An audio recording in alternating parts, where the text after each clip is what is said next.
মাথায় রাখবি, প্রস্তুতির সেরা ঠিকানা হচ্ছে স্টাডিকার WB ইউটিউব চ্যানেল, অর্থাৎ আমাদের চ্যানেল। তোমরা নিচে আমাদের যোগাযোগ নম্বর দেখতে পাচ্ছ, এই নম্বরে যোগাযোগ করে তোমরা তোমাদের প্রয়োজনীয় 100% কমনযোগ্য নোটপত্রগুলি সুলভ মূল্যে সংগ্রহ করতে পারো, সেটা 5th সেমিস্টারের হোক কিংবা 6th সেমিস্টারের। 5th সেমিস্টারের পরীক্ষা আমরা কয়েকদিনের মধ্যেই অ্যাটেন্ড করব, এবং তোমরা যদি চাও যে 6th সেমিস্টার অর্থাৎ লাস্ট সেমিস্টারটা আমরা জোর কদমে প্রস্তুতি নিয়ে আমাদের কলেজ লাইফটাকে শেষ করব, তো সেই সূত্রে খুব ভালো হবে যদি 6th সেমিস্টারের শুরু থেকে আমাদের 100% কমনযোগ্য নোটপত্রগুলি সংগ্রহ করে তোমাদের প্রস্তুতিটা জোর কদমে নিতে পারো। যাই হোক, আজকের এই ভিডিওটিতে আমরা ব্রহ্মাস্ত্র সাজেশন সম্পর্কে আলোচনা করব। ব্রহ্মাস্ত্র সাজেশন, তাও আবার আমাদের সাজেশন, সেটা হচ্ছে অতি অল্প কয়েকটি প্রশ্ন পড়ে পরীক্ষায় 100% কমন পাওয়া।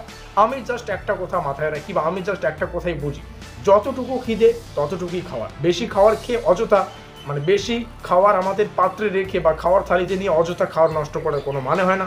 সেই সূত্রে আমরাও আমাদের যতটুকু সাজেশন প্রয়োজন ততটুকুই নেব, এবং এই সেমিস্টারে অতি অল্প কয়েকটি প্রশ্ন পড়ে পরীক্ষায় মাঠ কাটিয়ে আমরা সেমিস্টারটা শেষ করব। তো চলো শুরু করছি আমাদের আজকের এই স্পেশাল ভিডিওটি। আমরা কলেজ লাইফে এসে হয়তো অনেক ধরনের সাজেশন দেখেছো, কিন্তু যে সমস্ত ছাত্রছাত্রীরা আমাদের চ্যানেলকে রেগুলারলি ফলো করে তারা কিন্তু জানে আমাদের সাজেশন মানে 100% কমনযোগ্য, তাও আবার অতি অল্প কয়েকটি প্রশ্ন পড়ে। দেখোই না, 15 নম্বরের প্রশ্ন তোমাদের পড়তে হচ্ছে 7টা।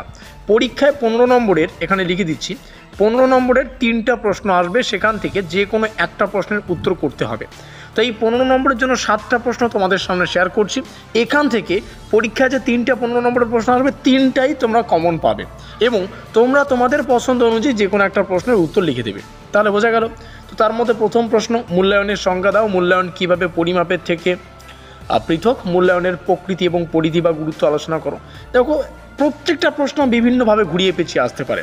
যেমন এই লাইন থেকে এই প্রশ্নটা 10 মার্কের জন্য আসতে পারে।